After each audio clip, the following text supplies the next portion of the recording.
Fa mesos i mesos, potser any i escaig, que em sentiu parlar dels SafeBrains, dels serveis dels cerebros d'intel·ligència artificial i que nosaltres, com a Cibertech, per davant de tot, som proveïdors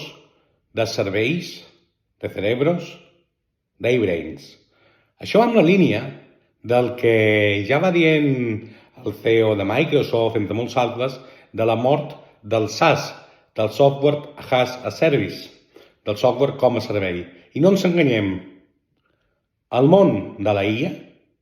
i el món de la IA aplicada i aplicada a cada negoci individualment passa pel món dels HaaS,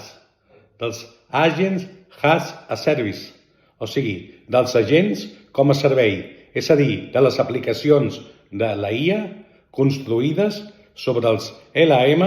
com a gran base.